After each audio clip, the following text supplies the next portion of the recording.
السلام عليكم. اليوم عندنا وصفه ديال الشريحه بالثومه.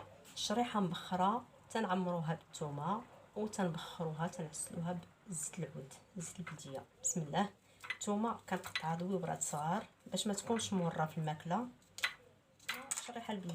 الشريحه البلديه كما كتعرفوا شديتها غسلتها مزيان ومن بعد بيتها في الماء حتى الصباح حتى ارتبط وحيت ليها النباته ديالها، ومن بعد غادي نديروها في كاس. بسم الله.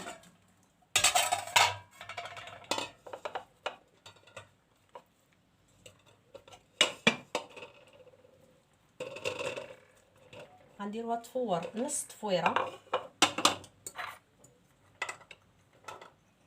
هي والثومه.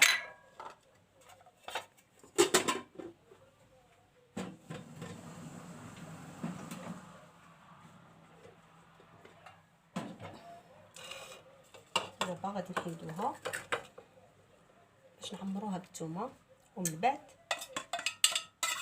نرجعوها طيب.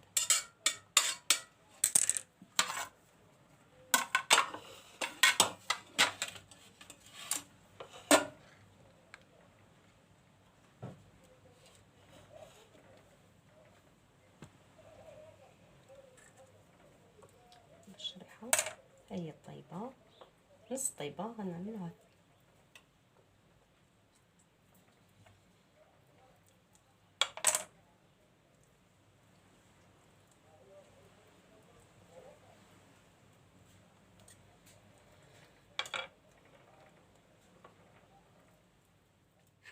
من بعد كملت كلها غادي نعاود نرجعها طيب مره اخرى، طيب مزيان باش تعسل لينا. ها هي الشريحه ديالنا وجدات من بعد ما فورناها تعسلات مزيان. درت ليها زيت العود، ها نتوما شفتوا معسله الشريحه بالثومه والزيت البلديه. انا تنسوس عليها شويه النافع كتجي رائعه ومنسمه.